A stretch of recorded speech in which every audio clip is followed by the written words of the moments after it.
Welcome back, Stranger Than Fiction family, and welcome back, YouTube. So in my last video, I pointed out the abrasion on the top of my head from where I had hit my head on the trunk of my car. I didn't really explain much about it. So what happens is when that happens, say for instance I was to hit my head right now, and I wish I had taken some pictures. Hopefully it doesn't happen again, but the next time I do bump my head or whatever, I'll make sure to get pictures of how it looks when it first happens. So it kind of like, it almost like scrapes off a layer of, I guess I can just call it skin, kind of scrapes it off, and it leaves a red mark, but it bleeds, but it's not a lot of blood. And then the black part, what I showed you guys, the little black piece, it actually fills with blood. And what'll happen is that'll happen, and then within a few days, 4 or 5 days, 6 days, however long it takes, it'll start to peel off, and it'll just come off like a scab, and it goes right back to looking, like nothing ever happened to it. It's kind of crazy the way that works. Also, so the name of what they put on the top of my head is called Integra. It's made out of bovine, which is cow, and shark. I'm kind of, I've looked it up and I'm getting definitions and stuff like that. I'm gonna do an actual video over, exactly what it is and how it works and stuff like that. But it basically, how can I put it? I guess I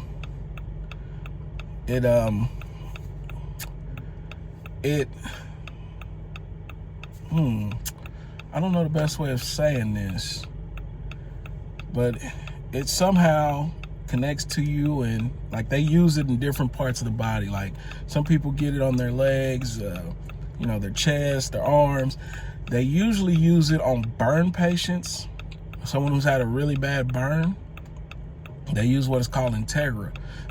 It's also used on trauma patients. If you had a really big trauma, and they'll take it, cut it to fit, and then a lot of them is, I guess, stapled on from what I've been reading and what I've been seeing on the internet. Mine was actually, what do you call it? Stitches. And they were supposed to be the stitches that just go away with time or whatever, fall out on their own, or however that works. But I actually ended up having to go to the doctor, and he ended up actually having to take the stitches out of my head. Very painful, very, very painful. I've been letting my hair kind of grow out because I want to show you guys. I usually keep it bald. I bought a pair of edgers, and maybe once a week I cut it to keep it as low as possible. And I'm gonna actually do a video showing you guys me cutting my head. I usually don't get everything, and my wife has to come back in and finish it up for me because I can't see the back and stuff like that. But I'm gonna show you guys, and I'm gonna show you guys the ridges. So around that, where my head is, the way it is, there's like humps. It's almost like waves. It does like this on top of my head, and it's not as painful as my back, or as the right side where I had my hernia surgery. But those little bumps actually are painful. It's just not to the point to where it's a big deal. It's one of those pains where if that was the only pain I had, I'd be fine. I'd probably be perfectly fine to go to work. I wouldn't have to take any medicine for it or anything. But it actually does, come with a little bit of pain. I don't know why. A lot of different things. Also, and I know anyone who's had any type of surgery, knee surgery, shoulder surgery, elbow, toe surgery, I don't care what it is, when the weather changes, it is hell on earth for you, basically. That it is the most pain. So imagine having, over half of your back gone, and having to deal with the changes in the weather. It has something to do with the barometric pressure, and my pain management doctors talked to me about it, but my entire body seems like it locks up. So it rained last night and into this morning, and it was just, like I said, hell, just trying to get out of the bed with with the injuries that I have.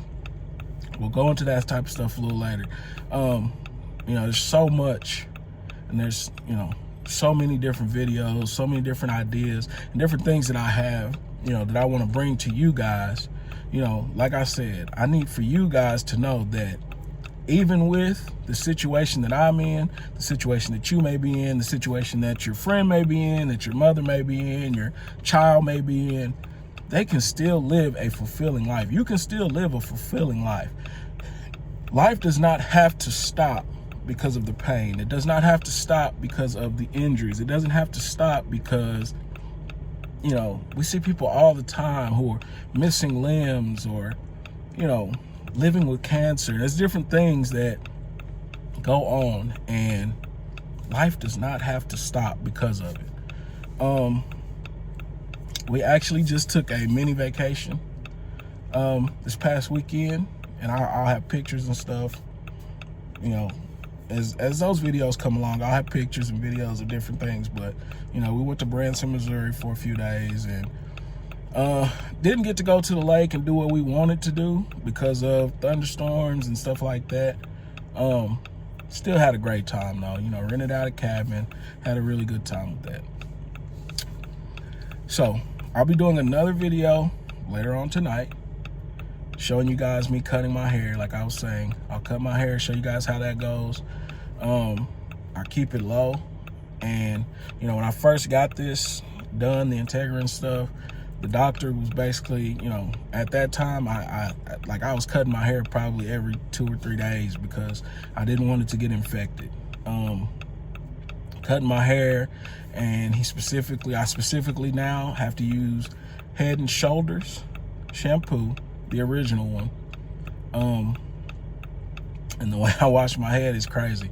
So I'll wash it the first time, you know, get it real nice and clean, and then I'll, you know, take some more of the Head and Shoulders, put it on my head, and leave it there for, you know, anywhere from 5 to 10 minutes before I rinse it out. And that keeps me from, you know, catching any infections or having anything like that to happen. The last thing I need is another infection after everything that I've been through. So I'm very cautious about, you know, the things that I do, what I do. I also have, you know, I go see my plastic surgeon doctor next week. 2 weeks from, you know, now I'll be having what is called a balloon surgery in my back. And before that surgery and stuff, you know, you guys will see what my back looks like before, you know, and after the surgery. And I have pictures of, you know, from the beginning all the way. So you guys are going to take a nice wild ride journey with me through all of this. It's the, you know, a lot of people see my back and it's almost like, you know, how are you living like that? How do you, and that's why I use the word strange, because a lot of people, you know, it's strange to them that someone could have the type of injuries that I have. It's strange to them that, you know, to see the top of my head and know that, you know, it's not real. You know, it'll never be able to grow hair. So I'm basically bald, you know, and I've always had a good grade of hair. I'm bald, you know, nothing I can do about it. To a lot of people, you know, it's a strange life to live. To me, it's become normal, you know. And, you know, I wear hats all the time, and people think, you know, I actually had one of the young men that I used to coach. I coached Little League football, and I had a young man who thought, you know, he said, man, I thought you, he said, well, I always see you wearing hats, because I never wore hats before. On game days, sometimes I would put on the hat, you know, my team hat or whatever, but I was never a hat person. I've never worn hats in my life. There's not many pictures, if any, that you'll see me wearing a hat throughout my entire life. Like I said, I always had a good grade of hair, so there was no need for me to hide it. There was no need for me to wear hats. I was never a hat person. So he asked me, he said, well, he didn't ask me. I told him, because, you know, he was kind of playing around. I said, hey man, wait, you know, you can't just take my hat off like that. And he's like, oh, I'm sorry. I was like, well, you know, it's not a problem, but I can't put my head in the sun. And he looked at me real strange. He's like, what do you mean? I said, well, if my head is in the sun, it doesn't take long. It's you know, almost instantaneously, it's going to sunburn. It's going to start blistering up. It's going to start pussing and bleeding, and it's happened. So I know what's going to happen. And he was like, man, I thought you wore those hats because you were embarrassed about, you know, people seeing your head. And I said, no, you know, there's no embarrassment here. You know, whatever, you know, this is my life. I have to live it. I don't care how anyone feels about it. I wear the hats, and these hats that you see me wearing, these are special hats with the sun protection in them. It has sunblock in them. I was wearing the regular hats, and while wearing those regular hats, this is how I know, while wearing those regular hats, I ended up getting sunburn on the top of my head because the hat wasn't protecting. It was protecting, but it wasn't protecting it from the sun. So I ended up with sunburn, and that ended up, you know, a pretty major spot. It's about this big, blistered up, you know, started pussing and bleeding. It's pretty gross. So all the hats that you guys see me wear have a special UV protection in them, you know, SPF, sunscreen, whatever you call it, to keep the sun from penetrating and, you know, messing my head up. But like I said, I'll be doing another video later tonight, showing you guys my haircut routine and how I do that. And like I said, I just want to be able to show you guys that no matter what goes on in your life, no matter what your condition is, no matter what happens to you, you can still live a fulfilling life. You can still do all the things that you want to do to a certain extent, I'll say. You know, that, you know, I played football coming up. There's no way I can get back on the football field and play football again, which, you know, that dream was gone a long time ago. Anyways, you know, as of right now, you know, I can't go jump in the lake and have fun because I have an opening in my back, and, you know, that would easily get infected. You know, I know this. You know, there's certain things that I can't do, but I can still do things that I love to do. I can still live a fulfilling life. You know what I mean? My plan is to go buy a bike, take you guys on bike rides with me, you know, as I try to get, you know, my body into better shape, lose some weight, starting to eat a little healthier already. When we start taking walks, I'll take you guys with me on some of my walks so you guys can, you know, as far as lifting weights, I don't know how much I'll be able to do with the, you know, the condition that I'm in with my back.